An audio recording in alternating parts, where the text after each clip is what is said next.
यूँ तो बहुत सारे अंदाज आपको कर्नाटक चुनाव में तमाम नेताओं के देखने को मिले हैं, लेकिन राहुल गांधी ऐसा कोई मौका नहीं छोड़ते हैं जब वो एक अलग अंदाज में दिखाई पड़े। और भारत जोड़ो यात्रा के दौरान उनके बहुत सारे अंदाज देखने को मिले थे। कर्नाटक चुनाव प्रचार में भी उनका एक अनोखा और अलग अंदाज देखने को मिला। डिलीवरी बॉय के साथ उन्होंने स्कूटर की सवारी की और इन लोगों के साथ में लंच भी किया।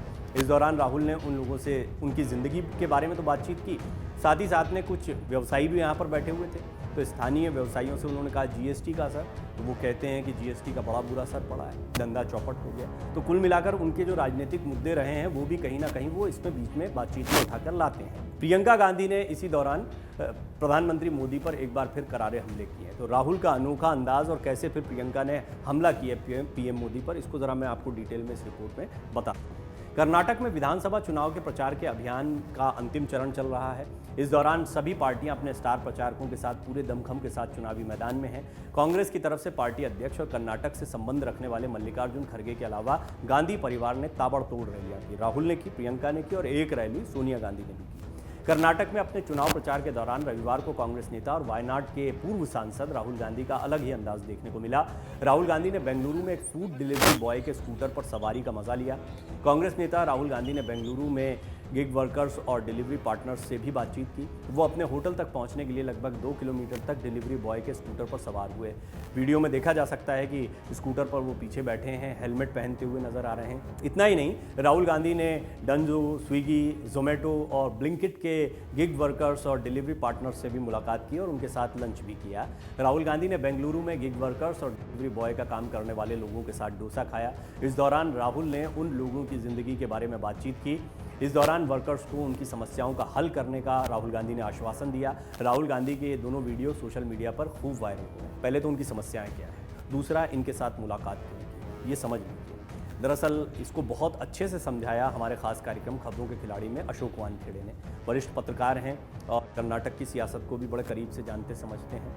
अशोक वानखेड़े का कहना है कि एक पूरी रिसर्च सभी राजनीतिक दलों के पास है कि जो युवा है और ख़ास तौर पर जो रोज़गार की तलाश में घूम रहा युवा है वो कर्नाटक और बेंगलुरु, ख़ास तौर पर बेंगलुरु एक हब है और बहुत सारी सीटों को प्रभावित करता है। ये वो क्षेत्र है जहाँ का युवा रोज़गार की तलाश कर रहा है। ये डिलीवरी बॉय जो हैं ये बहुत बड़ी तादाद में यहाँ पर, जो माइग्रेंट्स वहाँ पर बहुत ज़्यादा हैं। यहाँ पर इन सारे एप्लीकेशंस का बहुत इस्तेमाल होता है। जोमेटो है, स्विगी है या अन्य इस तरह के एप्लीकेशन हैं। इनसे रोज़गार चलाने वाले, घर चलाने वाले लोकल कर्नाटक के युवाओं की तादाद बहुत बड़ी है, क्योंकि इन लोकल्स को जहाँ भी काम मिलता है, रोज़गार मिलता है, वो करते हैं। बहुत सारे लोग पार्ट टाइम में स्टूडेंट्स भी इसके लिए काम करते हैं। तो युवाओं के अंदर पैठ बनाने के लिए इसको एक महत्वपूर्ण कदम माना जा रहा है। हालांकि जो प्रचार की पूरी कमेटी होती है वो सारी चीज़ों की रिसर्च करने के बाद में इस तरह की कोई योजना बनाती है कि राहुल गांधी ऐसा नहीं कि अचानक किसी डिलीवरी बॉय के साथ स्कूटर पर बैठकर चले गए। ये पूरी तरह से तैयार किया गया था इस मामले को, लेकिन इसका असर गहरा हो सकता है, ये कई लोगों का मानना है। और जैसा मैंने आपको बताया कि अशोक वानखेड़े मानते हैं कि रोज़गार और वो भी बेरोज़गार युवा जो हैं वो बहुत डिसिसिव होने वाले हैं कर्नाटक के इस चुनाव में। आपको ये भी बता दें कि कांग्रेस पार्टी ने अपने घोषणा पत्र में डिलीवरी बॉय वर्कर्स के लिए वादे किए हैं। इससे भी आप समझ सकते हैं कि वो इनको कितनी गंभीरता से ले रही है। 3000 करोड़ के कोष के साथ गिग वर्कर्स वेलफेयर बोर्ड की स्थापना की गई है। राहुल से पहले प्रियंका गांधी का भी एक अलग अंदाज दिखा था। रोड शो के दौरान प्रियंका गांधी ने भीड़ में घुसकर सफाई कर्मी महिला को निकाला था और फिर साथ में चुनाव प्रचार किया था। तो ये भी एक महत्वपूर्ण वर्ग है। महिलाओं पर पूरा फोकस प्रियंका गांधी का रहा है और सफाई कर्मी हो तो और ज़्यादा हो जाता है, तो उससे दोहरा एक असर जाता है। एक अन्य वायरल वीडियो में देखा गया कि प्रियंका बीच में अपना भाषण रोककर एक शख्स की फरियाद सुनने के लिए पहुंच जाती है। शख्स की फरियाद सुनने के बाद प्रियंका गांधी फिर से मंच पर पहुंचती, भाषण देना शुरू करती है। राहुल ने जमकर भाजपा पर निशाना भी साधा। तो ये अंदाज तो दिख ही रहा है, साथ ही साथ में वो जो उनके मुद्दे होते हैं उनको भी उठाते हैं। कांग्रेस नेता राहुल गांधी ने कहा कि आप सब ने कहा कि कर्नाटक की सरकार 40% कमीशन चोरी की है। जहां भी देखो घोटाला ही घोटाला। एमएलए का बेटा 8 करोड़ रुपए के साथ पकड़ा जाता है और बीजेपी का एमएलए कहता है कि सीएम की कुर्सी 2500 करोड़ में खरीदी जा सकती है। कर्नाटक में जो भ्रष्टाचार हुआ वो 6 साल के बच्चे को भी मालूम है। पिछले 3 साल से बीजेपी की सरकार है और पीएम मोदी को भी कर्नाटक के भ्रष्टाचार के बारे में मालूम होगा। आपने कहा था कि डबल इंजन छूट भी है, तो मोदी जी आप बताएं कि 40% का कौन से इंजन को कितना मिला है।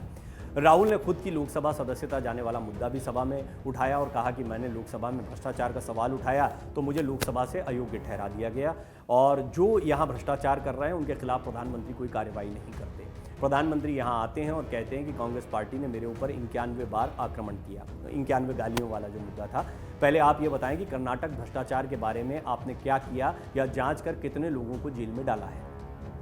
वहीं पीएम मोदी के रोड शो पर भी राहुल गांधी ने टिप्पणी की और कहा कि मोदी जी का रोड शो देखा है ना आपने, खुद गाड़ी पर चलते हैं, बाकी लोगों को पैदल कर देते हैं। राहुल ने आगे कहा, हम हर रोड शो और रैली में अपने सभी नेताओं को पूरी इज्जत देते हैं। तो उन्होंने अपनी इस स्कूटर राइड को भी इससे जोड़ा, एक तरीके से कहा जा सकता है। प्रियंका भी बराबर से प्रचार कर रही हैं। उन्होंने मूड बिद्री में एक रैली की और फिर महादेवपुरा और बेंगलुरु साउथ में रोड शो निकाला। प्रियंका ने प्रधानमंत्री की ओर इशारा करते हुए कहा कि अगर कर्नाटक में हिंसा है तो बेरोजगारी की वजह से है, अगर कर्नाटक में हिंसा है तो आपके 40% कमीशन की वजह से। पहले 4 अलग अलग बैंक थे, corporation bank, Vijaya bank, syndicate bank और कैनरा बैंक। अब इस सरकार की वजह से आज सभी का एक बैंक में विलय हो गया। ये भी एक बड़ा मुद्दा है वहाँ बैंकों का जो विलय हुआ है। कांग्रेस महासचिव प्रियंका गांधी वाड्रा ने कहा कि हर रोज 5 किसान आत्महत्या कर रहे हैं। यहाँ अगर आतंक है तो महंगाई और बेरोजगारी का आतंक है। यहाँ 4 सालों में 6487 किसानों ने आत्महत्या की है। प्रधानमंत्री जी, कर्नाटक में अगर आतंक है तो आपकी 40% की सरकार का आतंक है जो लोगों को लूट रही है।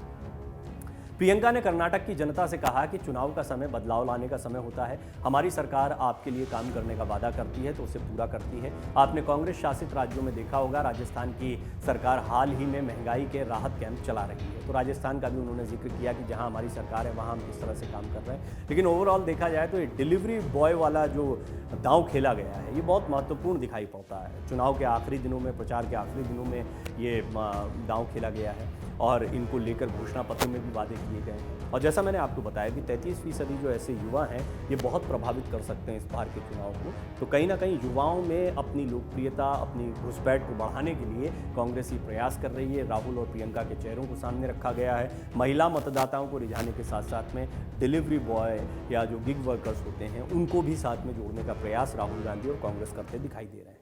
मन से उजाला कर चले, मन से उजाला कर चले, एक अमर